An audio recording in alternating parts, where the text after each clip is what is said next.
Good morning, students. In the previous lecture, we have discussed introduction about the chapter linear programming. Now, we are going to discuss how to solve the linear programming problems. There are many methods to solve the linear programming problems, but the most important and very easy method is the graphical method of solving linear programming problem. This method is also known as corner point method. This method is also known as corner point method. What do you mean by corner point method? એ બધું જ આપણે એક example સાથે સમજીએ. Directly theoretical વાત કરીશું તો કશું જ ખબર નહીં પડે, મજા બી નહીં આવે.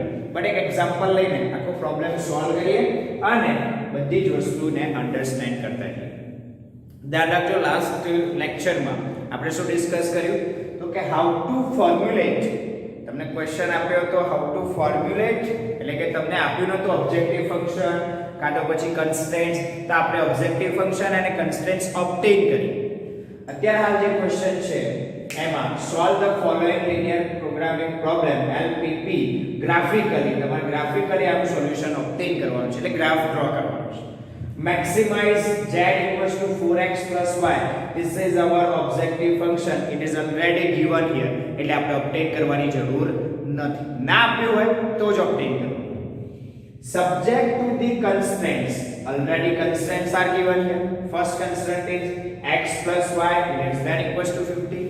Second constraint 3x plus y less than equals to 90.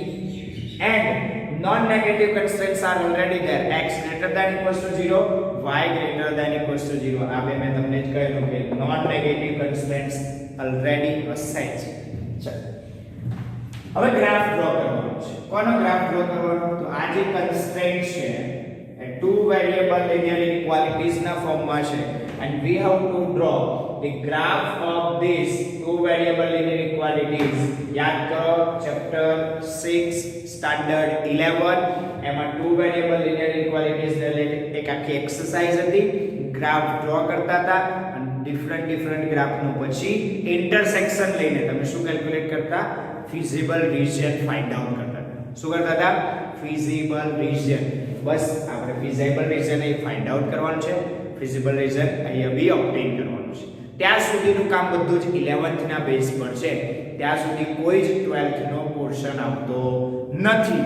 ત્યાં સુધીનું કશું 12th નું કશું જ નથી આવતું. પછીનું જે કામ છે એ 12th નું છે. બહુ જ સિમ્પલ નાનું છે. ગ્રાફ ડ્રો કરી દીધો હશે ને પછીનું કામ તો બહુ જ ઈઝી છે, પછી કશું રહેતું જ નહીં. બરાબર? એટલે અલ્ટિમેટલી આ ચેપ્ટર ટોટલી 11th ના ચેપ્ટર પર જ બેઝ છે. એટલે 11th નું ચેપ્ટર આવડતું હોય તો આ ચેપ્ટર ઈઝીલી આવડી જાય. ફરી એકવાર 11th નું ચેપ્ટર બી રિવાઇઝ થઈ જશે. અત્યારે હાલ ધ્યાન રાખજો, આનો ગ્રાફ ડ્રો કરવો છે. હવે already x greater than equals to 0, y greater than equals to 0. That means x is positive or equals to 0, y is positive or equals to 0. That means always first quadrant. જો આ બંને non negative constraint છે એટલે first ક્વોડ્રન્ટમાં જ તમારો graph draw કરવાનો થાય. એટલે તમારા ગ્રાફ પેપર પર તમને ગ્રાફ પેપર એક્ઝામમાં પ્રોવાઈડ કરે બી ખરા. જો ના કર્યું હોય તો તમારી નોટબુકના પેજ પર જ ગ્રાફ ડ્રો કરવાનો, બટ સ્કેલ યુઝ કરીને પ્રોપર મેઝરમેન્ટ સાથે જજો, નહીં તો કેલ્ક્યુલેશનમાં એરર આવશે. બરાબર? તો x greater than equals to 0, y greater than equals to 0, that means x and y both are positive. That means our graph in two variable, means in two dimensional geometry, xy coordinate system lies in always first quadrant. એટલે આ બધાનું intersection લેતી વખતે આપણે first quadrant જ કેલ્ક્યુલેશનમાં લેવું પડશે. એટલે ઓલરેડી આપણે ગ્રાફ ફર્સ્ટ ક્વોડ્રન્ટના જ પોર્શનમાં રિપ્રેઝન્ટ કરીશું. બોલો ક્લિયર? આ તો નોન નેગેટિવ કન્સ્ટ્રેન્ટ્સ આપણા માટે ઇમ્પોર્ટન્ટ છે. ફર્સ્ટ ક્વોડ્રન્ટમાં જ આપણે ગ્રાફ ડ્રો કરવાનો થશે ઓલવેઝ. કોઈ બી ક્વેશ્ચન હશે આ બે હશે જ, એટલે આપણે ચિંતા જ નહીં. બીજા કોઈ ક્વોડ્રન્ટનું વિચારવાનું બી નથી. હવે વાત કરીએ છીએ આ બંનેના ગ્રાફ ડ્રો કરવાનો. પહેલા આનો ગ્રાફ ડ્રો કરતા શીખીએ. How to draw this graph. પહેલા એ જોઈ લો આ ઇક્વલ છે કે નહીં. બરાબર છે? આ ઇક્વલ ના હોય તો શું કરવાનું એ આપણે પછી જોઈએ. પેલા ઇક્વલ છે કે નહીં, ઇક્વલ છે કે નહીં, ચલો બધે જ ઇક્વલ છે એટલે કોઈ પ્રોબ્લેમ નહીં આવે. જે બી લાઇન્સ ડ્રો કરવાની આવશે એ બધી લાઇન્સ કન્ટિન્યુઅસ ડ્રો કરવાની આવશે. સપોઝ એ ઇક્વલ ના હોય એટલે કે ખાલી લેસ ધેન હોય તો આપણે જે લાઇન ડ્રો કરવાની થાય એ કેવી આવે, ડોટેડ લાઇન આવે. બટ મેક્સિમમ કેસમાં આપણે ઇક્વલ હશે જ, મેક્સિમમ કેસમાં ઇક્વલ હશે જ એટલે ચિંતા કરવાની રહેશે નહીં. ચલો હવે વાત કરીએ, મારે આનો ગ્રાફ ડ્રો કરવો છે x y less than equals to 50. મારે આનો જો ગ્રાફ ડ્રો કરવો હોય તો પહેલા પહેલું આ લાઈન ડ્રો કરવી પડે. કઈ line, x y equals to 50. We have to consider the line. Equality ને ફોર્મમાં લઈ લો, ઇનઇક્વાલિટી ને કાઢી નાખો, ઇનઇક્વાલિટી ને રિમૂવ કરો, લાઈન પહેલા ડ્રો કરો. લાઈન કઈ લેશો, x y equals to 50 જે હોય લાઈન ડ્રો લઈ લો. હવે આ લાઈન તમારે બે પોઈન્ટ એઝ્યુમ કરીને ડ્રો કરવાની. ચલો બે પોઈન્ટ, હવે કયા બે પોઈન્ટ લેવા તે આપણને સિમ્પલ લેથી ખબર પડી જશે, x અને y. જનરલી આપણે x 0 લેતા હોઈએ એટલે y મળી જાય 50, y 0 લઈએ એટલે x મળી જાય 50, x 0 એટલે y 50, y 0 એટલે x 50. તમને બે પોઈન્ટ મળી ગયા. કયા બે પોઈન્ટ, 0 50, 50 0. આ બે પોઈન્ટમાંથી પાસ થતી લાઈન તમારે ડ્રો કરવાની છે. ચલો હું સાથે સાથે જ ગ્રાફ ડ્રો કરતો જાઉં છું એટલે તમને બધું ક્લિયર થતું જાય. ચલો this is your y axis. આપણે જરૂર ફર્સ્ટ ક્વાડ્રન્ટની જ છે, હમણાં જ ડિસ્કસ કર્યું. આપણે ફર્સ્ટ ક્વાડ્રન્ટની જ મેક્સિમમ જરૂર છે એટલે આપણે ફર્સ્ટ ક્વાડ્રન્ટનો જ પોર્શન મેક્સિમમ રિપ્રેઝન્ટ કરીશું. This is your x axis. Clear? This is your x axis. This is y axis. Clear છે? દેખાય છે બે ગ્રાફ? ચલો હવે x axis અને y axis બંનેમાં આ બે પોઈન્ટને રિપ્રેઝન્ટ કરો. કયા બે? 0 50 and 50 0. બરાબર? 0 50 and 50 0. ચલો હું સ્કેલ મેઝરમેન્ટમાં 5 નો સ્કેલ મેઝરમેન્ટ લઉં, 5 નો સ્કેલ મેઝરમેન્ટ લઉં તો પછી તમારે છેક 50 સુધી જવા માટે 10 સુધી જવું પડશે. એટલે હું છે ને અત્યારે હાલ સ્કેલ મેઝરમેન્ટ એવું લઉં છું કે કેલ્ક્યુલેશનમાં તકલીફ આપણને ના પડે, 10 10 નો લઈ લઉં છું. તમારી જેવી ડિસિઝન, બે ગ્રાફ પેપરમાં 5 5 સેન્ટીમીટર હશે એટલે 5 10 15 20 એવું લઉં છું. 30 40 અને અહીંયા 50. બોલો ક્લિયર? તો અહીંયા લખજો 5, અહીંયા 15 25, અહીંયા 35 અને અહીંયા 40 લખી દેવાનું. બરાબર છે? ચલો સેમ વસ્તુ અહીંયા લઈ લઈએ. 5 10 ગ્રાફ પેપર પર ડ્રો કરવાનો ટ્રાય કરજો. ના હોય તો તમારી નોટબુકના પેજમાં આ જ રીતે ડ્રો કરજો જે રીતે હું કરું છું. બરાબર? કેલ્ક્યુલેશન બહુ જ ધ્યાનમાં લેવાનું. ગ્રાફ વગર આ પ્રોબ્લેમ સોલ્વ થાય એવું નથી, એટલે ગ્રાફ મેઇન ઇમ્પોર્ટન્ટ છે.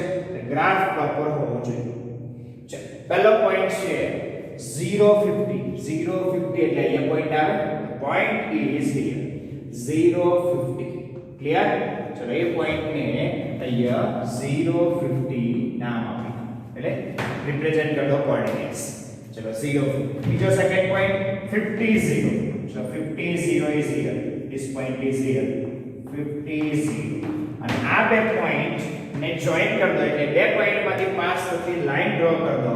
The line passing through these two points તમે સ્કેલ થી ડ્રો કરશો એટલે લગભગ લાઈન સીધી જ આવશે, કોઈ તકલીફ નહીં પડે.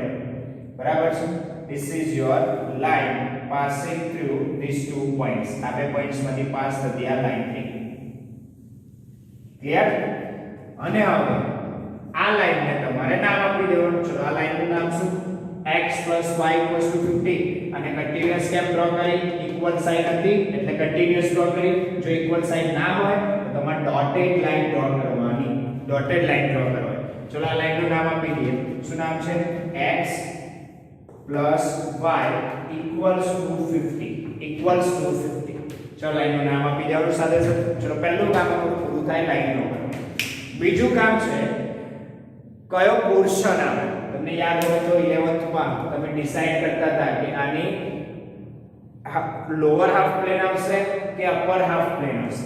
બે પ્લેન ડિવાઈડ થઈ ગયા ને એક આ લાઈન, પછી આ એક પોર્શન આવ્યો લોઅર હાફ પ્લેન, આ અપર હાફ પ્લેન. તો બે હાફ પ્લેન માંથી કયો હાફ પ્લેન આપણી લિનિયર ઇનઇક્વાલિટીઝને સેટિસ્ફાય કરે છે એ ડ્રો કરવાનો. બરાબર છે? તો આપણી લિનિયર ઇક્વાલિટીઝને કયો હાફ પ્લેન સેટિસ્ફાય કરે છે? બહુ જ ધ્યાનથી સમજો. x + y ≤ 50 છે. તમારે કયો પોઈન્ટ લેવાનો? તો કે ઓરિજિન લેવાનો. શું કયો પોઈન્ટ લેવાનો? ઓરિજિન. અને ઓરિજિન થી ડિસિઝન લેવાનો. ઓરિજિન થી ડિસિઝન લેવાનો. ત્યાં ઓરિજિન આપણી ઇનઇક્વાલિટીને સેટિસ્ફાય કરે છે કે નહીં? ચલો આપણે ઓરિજિન આપણી ઇનઇક્વાલિટીને સેટિસ્ફાય કરે તો 0 + 0 મૂકી દો. ઓરિજિનના coordinate 0 0 0 + 0 0 less than equals to 50 0 less than equals to 50. yes it is true. આ ઇનઇક્વાલિટી ટ્રુ છે કે નહીં? સેટિસ્ફાય થાય છે કે નહીં? yes 0 always less than equals to 50. less than or equals to 50. less than થાય કાં તો equal થાય, બેમાંથી એક હોય તો સેટિસ્ફાય કર્યું કહેવાય. તો એટલે less than થઈ જાય છે એટલે સેટિસ્ફાય કરે છે. એટલે 0 0 વાળો પોર્શન આપણી ઇનઇક્વાલિટીને સેટિસ્ફાય કરે છે. ધેટ મીન્સ આનો લોઅર હાફ પોર્શન આવશે. જો સેટિસ્ફાય ના કરે તો એની ઓપોઝિટ એટલે 0 0 સિવાયનો મતલબ the portion which do not include 0 0 A portion satisfy ના કરે તો. બરાબર છે? અત્યારે આ સેટિસ્ફાય કરે છે that means lower half plane એટલે આ પ્લેન આવશે. અને એમાં બી મેં તમને કહ્યું ફર્સ્ટ ક્વાડ્રન્ટ જ કન્સિડર કરવાનું. રીઝન એ છે કે આપણો ફર્સ્ટ ક્વાડ્રન્ટ ની સાથે જ ઇન્ટરસેક્શન આવશે because x > = 0 y > 0. એટલે આનો જે પોર્શન આવશે એ આ પોર્શન આવશે. બોલો ભાઈ ક્લિયર? આ પોર્શન આવશે ભાઈ. સમજ્યા તમે? ચાલો આ પોર્શન થઈ ગયો. બહુ જ ધ્યાનથી સમજજો અને કેલ્ક્યુલેટ કરજો ભાઈ. ચાલો આ થઈ ગયો first graph and feasible reason આટલું થયું. હવે વાત આવશે second constraint. Second constraint is already that 3x + y is less than equals to 90. મેં લઈ લઈશ 3x + y less than equals to 90. therefore the line is, હવે લાઈન કન્સિડર કરો 3x + y equals to 90. તમારી લાઈન થશે 3x + y equals to 90. બે points લઈ લો line ઉપર. take 2 points on the line. Line ઉપર બે પોઈન્ટ્સ કન્સિડર કરો. this is x coordinate, this is y coordinate. Suppose તમે x ની વેલ્યુ 0 પુટ કરો તો y 90 આવે. તો y 90 આવે તો ગ્રાફની બહાર જાય છે. તો થોડુંક સમજીને વિચારીને પોઈન્ટ લેવાનો. ખબર પડે છે? સમજીને વિચારીને પોઈન્ટ્સ લેવાનો કે જેથી તકલીફ ના પડે તમને ગ્રાફ કરવાનો. તો આપણે પોઈન્ટ પર થોડું ચેન્જ કરીએ. હું x ની વેલ્યુ 20 લઈ લઉં છું. કેટલી લઉં છું ભાઈ? 20 લઉં છું. તો y ની વેલ્યુ કેટલી મળશે? કેટલી મળશે ભાઈ? x ની વેલ્યુ 20 લઉં તો 20 3 * 60. તો 60 + y = 90. y = 90 - 60 30. ભાઈ ક્લિયર? આ બધું કેલ્ક્યુલેશન બતાવજો ને ડાયરેક્ટ ટેબલમાં મૂકી દો. હવે y ની વેલ્યુ 0 લો તો કોઈ પ્રોબ્લેમ નહીં. જો x ની વેલ્યુ શું આવે છે? 30 અને આપણા ગ્રાફમાં રિપ્રેઝન્ટ થાય છે. બોલો આટલું ભાઈ ક્લિયર થાય છે? સમજ પડે ભાઈ? સારું. હવે આપણે પોઈન્ટ રિપ્રેઝન્ટ કરો અને તે પોઈન્ટમાંથી 5 સુધી લાઈન ડ્રો કરો. પછી એનો પાછું ઇનઇક્વાલિટી સેટિસ્ફાય કરતું રીજન ડિસાઈડ કરો. એટલે કયું પ્લેન આવે છે એ ડિસાઈડ કરો. ચલો જોઈ લઈએ કયા પોઈન્ટ છે? 20 30 on x axis 20 and on y axis 30. ચલો 20 and 30 પોઈન્ટ ક્યાં આવશે? અહીંયા ક્યાં કટકશે? બરાબર છે ને? એક્ઝેક્ટલી તમે ગ્રાફ પેપર પર ડ્રો કરતા હશો ને તો પોઈન્ટ નું લોકેશન અહીંયા આવે છે કે અહીંયા આવે છે બધું જ ક્લિયર તમને ખબર પડી જાય. બરાબર છે? તો આ તમારો પોઈન્ટ કયો થશે? 20 30 is 20 is your 20 30. બરાબર છે?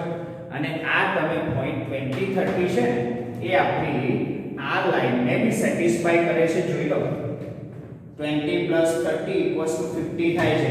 એટલે આ લાઈન ઉપર જ આવશે એક્ઝેક્ટ. બરાબર? તમારો ગ્રાફ પેપરમાં બહુ પ્રોપર આવશે. તમે જે મેઝરમેન્ટ લો ને એના ઉપર ડિપેન્ડ છે બધું. મેં તમને કહ્યું પહેલા 20 30 પોઈન્ટ આપણી આ લાઈન પર જ હશે. ક્લિયર છે?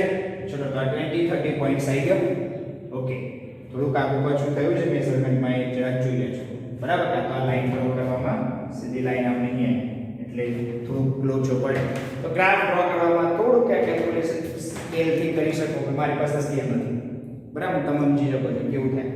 સારું, હવે છે બીજો પોઈન્ટ 30 કઈ આવશે? તો 30 પોઈન્ટ અહીં આવશે 30. તો આ પોઈન્ટ થઈ ગયો 30. બરાબર, અને એ બે પોઈન્ટમાંથી પાસ થતી લાઈન તમારે ડ્રો કરવી પડે. You have to draw the line passing through these 2 points. આ બે પોઈન્ટ્સમાંથી પાસ થતી લાઈન આપણે ડ્રો કરી દઈએ. ચલો, તે બે પોઈન્ટમાંથી પાસ થતી લાઈન એટલે આ મળશે. બરાબર ને? ચલો, એ થોડી કાગી પાછી થાય તો જરા જોઈ લેજો, સમજી લેજો. બરાબર, this line. અને આ લાઈનનું બી નામ આપી દો. પહેલા તમે લાઈન ડ્રો કરો એટલે એની સાથે સાથે નામ આપી દેવાનું. આ લાઈનનું નામ શું છે? 3x + y = 90. આ લાઈનનું નામ શું? 3x + y = 90. ચલો, લાઈનનું નામ આપી દીધું. હવે આ લાઈનનો આ બાજુનો પોર્શન બી છે અને આ બાજુનો બી પોર્શન છે. ચલો, બંનેમાં કયો પોર્શન આવશે? એ કામ આપણે સમજવાનું છે. પહેલા ચેક કરી લો, આપણી ઇનઇક્વાલિટીમાં 0 0 પુટ કરો. સેટિસ્ફાય કરે છે ઇનઇક્વાલિટી કે નહીં? तो 0 into 3 मतलब 0 plus 0 answer 0 less than equals to 90. Yes, this inequality will satisfy by 0 0. That means the portion, the half plane in which 0 0 lies is our feasible solution for this. આની માટેનું એ portion આવશે. એટલે કયો portion આવશે?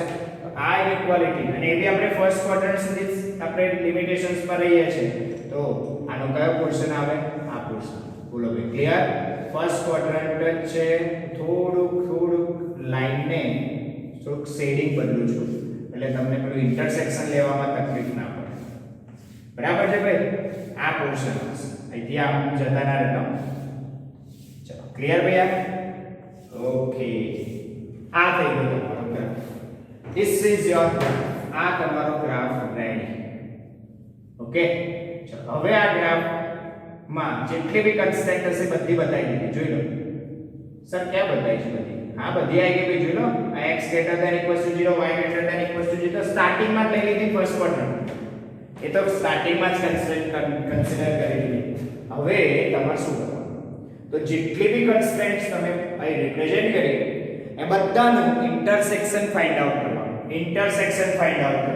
આ બધાનું તમે જો ઇન્ટરસેક્શન ફાઇન્ડ આઉટ કરવા જશો તો તમને એક આખું રીજન મળશે. અને એ રીજન કયું મળશે?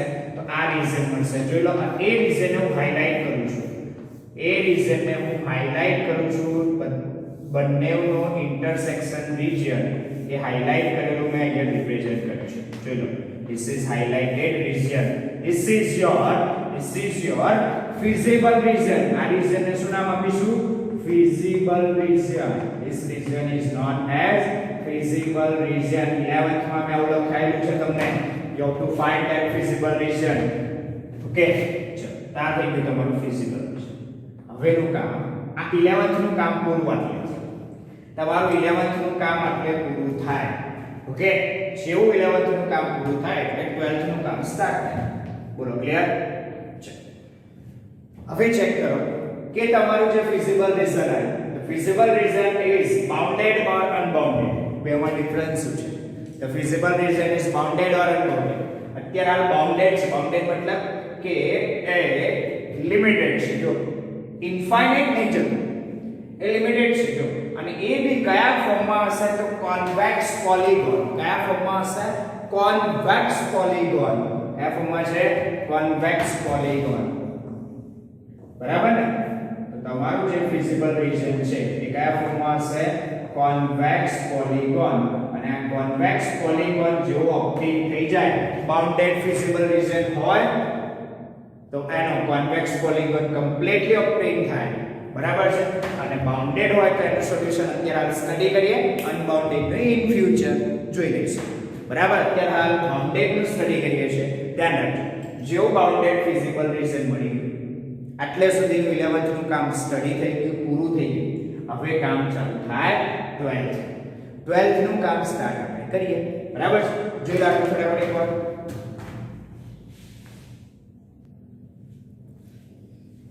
Now the important point, જે બી કોન્વેક્સ પોલિગોન આવે, જે બી કોન્વેક્સ પોલિગોન આવે એના તમારે શું ફાઇન્ડ આઉટ કરવાના?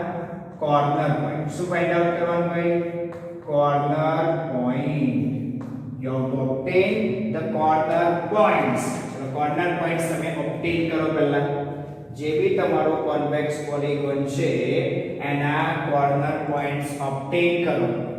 ઓકે, તો પહેલું કામ તમારું આ થાય કોર્નર પોઈન્ટ obtain કરવાનું. અને હવે આ કોર્નર પોઈન્ટનો યુઝ કરીને તમે જે તે તમારું મેક્સિમાઇઝ ફંક્શન કરવાનું છે, ઓબ્જેક્ટિવ ફંક્શન છે એને મેક્સિમાઇઝ કરવાનો ટ્રાય કરશો. એટલે આ મેથડને નામ આપ્યું છે કોર્નર પોઈન્ટ મેથડ.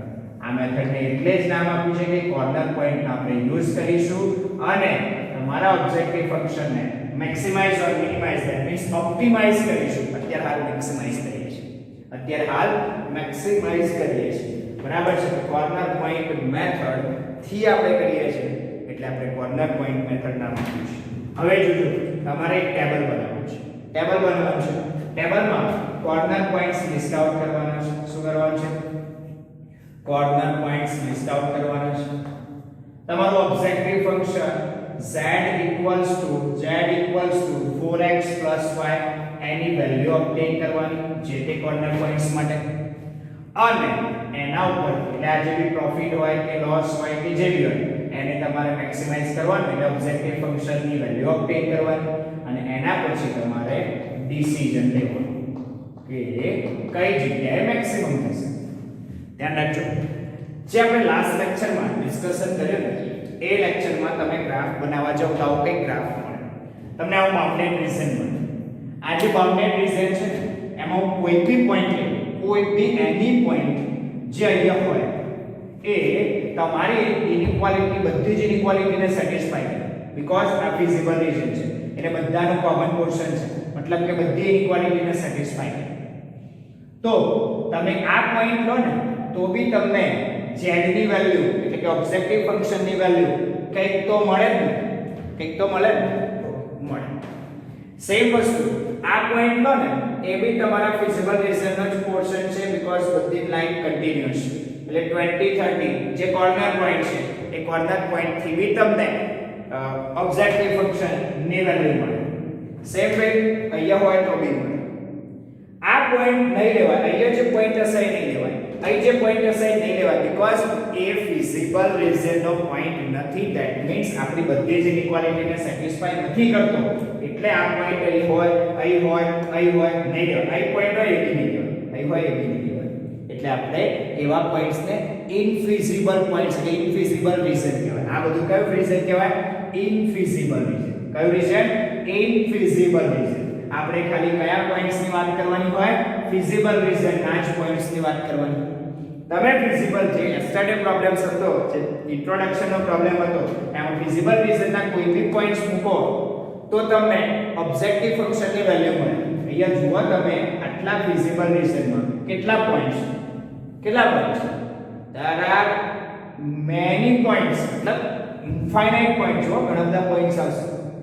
જો 5 1 5 2 5 3 5 4 5 5 5 6 5 7 5 8 5 9 5 10 5 5 25 બી આવશે. કેટલા બધા પોઈન્ટ છે? 10 1 10 2 10 3 10 10 10 0 10 5 10 7 10 9 10 10 20. કેટલા બધા પોઈન્ટ છે?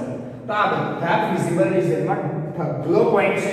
there are many points, infinite points, અને બધા માટે તમારે આ ચેક કરવું પડે અને એમાંથી મેક્સિમમ કયું આવે એ તમારે ચેક કરવું પડે.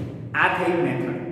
જે લાસ્ટ યસ્ટરડે પ્રોબ્લેમ્સ હતો ને એ તો ઇન્ફાઇનાઇટ પોઈન્ટ્સ ચેક કરવા જઈએ ત્યાં સુધી તો આપણો બિઝનેસ ઉઠી જાય, આપણી જિંદગી પતી જાય. બરાબર છે? એટલે આપણી વેલ્યુ તૈયાર છે, આપણી જિંદગી પૂરી થઈ જાય. એટલે બહુ જ સિમ્પલ. આ લોકોએ બધું ઓબ્ઝર્વ કર્યા પછી એ લોકો એવું કહ્યું કે આ જે કોર્નર પોઈન્ટ છે ને એ જ આપણા માટે ઇમ્પોર્ટન્ટ છે અને જે બી મેક્સિમમ કે મિનિમમ જે બી મળશે એ કોર્નર પોઈન્ટ્સ આગળ જ મળશે. અહીંયાનો પોઈન્ટ મેક્સિમમ મિનિમમ માટે કામનો નથી. કોર્નર પોઈન્ટ જ મેક્સિમાઇઝ મિનિમાઇઝ માટે ઇમ્પોર્ટન્ટ છે અને એ જ પોઈન્ટ થી તમને મેક્સિમમ મિનિમમ વેલ્યુ મળતી હોય છે. આ લોકોએ બધું કર્યું હશે પછી એ લોકો ડિસિઝન પર આવ્યા છે. એટલે આપણે હવે ખાલી બધા પોઈન્ટ ચેક નહીં કરીએ. કયા પોઈન્ટ ચેક કરશું? ખાલી કોર્નર પોઈન્ટ્સ જ ચેકઆઉટ કરીશું પહેલો કોર્નર પોઈન્ટ્સ લિસ્ટ આઉટ કરો ચલો કોર્નર પોઈન્ટ્સ અહીં પહેલો કોર્નર પોઈન્ટ્સ અહીંથી સ્ટાર્ટ કરો પહેલો corner point 0 0 first corner point 0 0 second corner point નામ આપી દે A B C D તો છે this is A બરાબર A 0 0 B 30 0 C 20 30 અને D 0 50 ચાર જ છે ચાર જ કોર્નર પોઈન્ટ છે બીજા નથી બરાબર ને આ ના કહેવા ગઈ આપણા ફિઝિબલ રીજન નો જ કોર્નર પોઈન્ટ આ નથી આ છે ઓકે ફિઝિબલ રીજન નો કોર્નર પોઈન્ટ જે કોન્વેક્સ પોલિગોન બને એના જ કોર્નર પોઈન્ટ લેવાનો ચલો 0 0 આ A ના B પોઈન્ટ લીધો 30 0 B point is 30 0 C point is 20 30 C point is 20 30 and D point is 0 50 clear આ ચાર પોઈન્ટ આઈએ આ ચારેય પોઈન્ટ્સ માટે ઓબ્જેક્ટિવ ફંક્શન ની વેલ્યુ અપડેટ કરો કેવી રીતે સોલ્વ કરે આ તમારો 12th નો પોર્શન છે એટલે સુધી બધું 11th નું વિઝિબલ રીજન ઓબ્ટેન થાય ત્યાં સુધી બાઉન્ડેડ છે અત્યારે ક્વેશ્ચન બધા બાઉન્ડેડ ના સોલ્વ કરીએ છીએ બરાબર તો બાઉન્ડેડ ને સમજો પછી અનબાઉન્ડેડ માં શું થાય છે બધું પછી જોઈશું પહેલા બાઉન્ડેડ ની વાત ચલો corner points clear z 4x y z 4x y એમાં x ની વેલ્યુ 0 y ની વેલ્યુ 0 પુટ કરો તો z ની વેલ્યુ શું આવે છે 0 x ની વેલ્યુ 30 અને y ની વેલ્યુ 0 તો 30 4 ઝા 120 પ્લસ 0 આન્સર આવશે 120 ચલો 20 30 24 ઝા 80 પ્લસ 30 110 80 પ્લસ 30 110 અને આ મૂકશો એટલે 0 પ્લસ 50 આન્સર ઇઝ 50 ક્લિયર ભાઈ ખબર પડી ગઈ ચલો વેલ્યુઝ પુટ કરી તમે ઓબ્જેક્ટિવ ફંક્શન ની વેલ્યુ ઓબ્ટેન કરી દીધી અને હવે જે ઓબ્જેક્ટિવ ફંક્શન ની વેલ્યુ ઓબ્ટેન થઈ એમાંથી મેક્સિમમ વેલ્યુ આઈડેન્ટિફાઈ કરો તો this is the maximum value therefore the decision is final maximum value કઈ આવી 120 મિનિમાઇઝ કરવાનું હોય તો મિનિમમ વેલ્યુ એટલે મેક્સિમાઇઝ કરવાનું હોય તો મેક્સિમમ વેલ્યુ ઓબ્ટેન કરવાની ચલો મેક્સિમમ વેલ્યુ કેટલી આવી 120 મેક્સિમમ વેલ્યુ કેટલી આવી 120 કયા કોર્નર પોઈન્ટ આગળ આવી તો 30 0 કયા કોર્નર પોઈન્ટ આગળ આવી 30 0 તો 30 કોર્નર પોઈન્ટ એ તમારો ફાઇનલ સોલ્યુશન થઈ ગયું મતલબ કે તમારા LPP નું સોલ્યુશન x ની વેલ્યુ શું લેવી પડે 30 y ની વેલ્યુ 0 જેમ પેલામાં ટીવી રેફ્રિજરેટર હતું તો ટીવી ની વેલ્યુ 30 અને રેફ્રિજરેટર ની 0 એવું નહીં કે આ જ આવશે પણ જે બી આવે ખબર પડી કે ટીવી કેટલા પરચેસ કરવા પડે 30 એ જ રીતે રેફ્રિજરેટર 0 બરાબર છે સપોઝ આ આવે તો આ 20 ટીવી અને 30 રેફ્રિજરેટર બરાબર અત્યારે હાલ આવે છે બરાબર તો તમારે ફાઇનલ આન્સર અહીંયા લખવાનું શું લખશો therefore decision variable x equals to 30 and y equals to 0 for maximize તમારે maximize કરવાનું તો ઓબ્જેક્ટિવ ફંક્શન પ્રોફિટ છે કે શું જેવું નથી આવ્યું તો આપણે for maximize objective function z equals to 4x plus y. We have to take the value of x 30 and value of y equals to 0 for maximize the objective function z equals to 4x plus y. Clear?